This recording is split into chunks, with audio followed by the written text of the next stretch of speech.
Hello, everybody. Welcome back to another episode of Truth Matters, wherein we discuss the viability, the importance, and the significance of truth, seeking to establish a new order of those persons who take truth seriously, or in the words of Jesus, as he stood before Pilate, my followers are them that love the truth, not necessarily them that have the truth only and no one else does, but those who love the truth. So I think there's something there. It's good to be in the year 2018. As I'd indicated before, 2017 was pretty rough. My wife had a basketball-sized tumor removed, and I had a bout with cancer, and I'm recovering and mending nicely.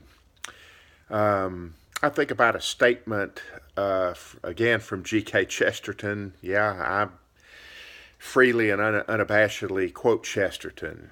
Kind of still chagrins me when I come across something that I've thought for many, many years, only to find that Chesterton has said it so much better than I ever could. But be that as it may, Chesterton said that it is not the eclipse that we should marvel at, but the sun, meaning that the exceptional thing is not what should grab our attention, although it frequently does, but that which is not the exceptional. We talk of jailhouse conversions. They're the exception. We all know, of course, conversions do in fact take place in prisons and other such exceptions that prove the rule. The exception proves the rule, Chesterton said.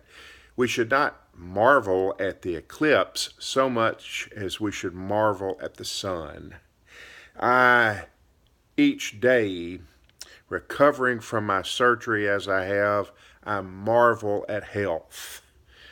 When cancer or other disease puts you in the mind that your health is not a given, your health, your life is not guaranteed.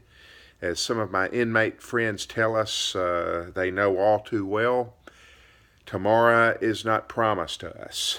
It is the exception which proves the rule. I marvel each day at my health, and I do not take it for granted. I try not to, but I try and give thanks.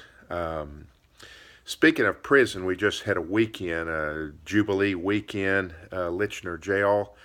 Shout out to everybody involved in that. If you want to see what I'm talking about, go to jubileeprisonministry.org.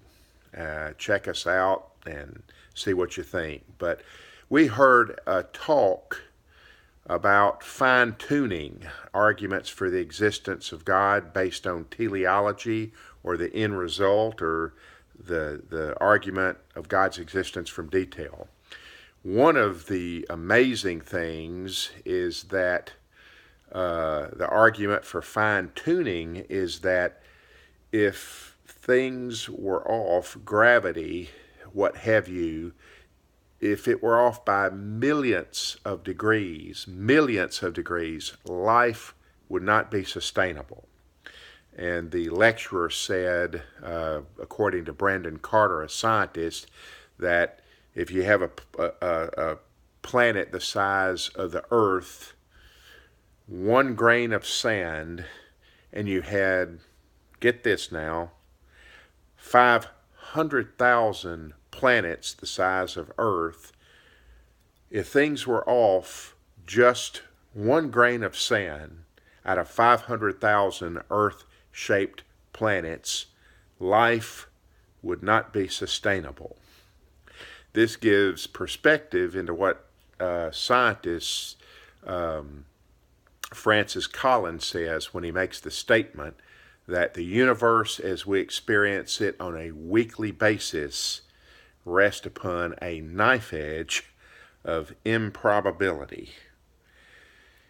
Well, what's the point of all that? The point is this: In the words of another great scientist, Albert Einstein, we can live our lives in one of two ways. We can live our lives as if there are no miracles at all, or that everything is a miracle. I choose to do the latter, especially the miracle of health and waking up each day and this world as we find it, the world and so much that we take for granted, especially in our country, these freedoms and what have you. You think about that. Any questions or comments, send them this way. Take care, and we'll talk later.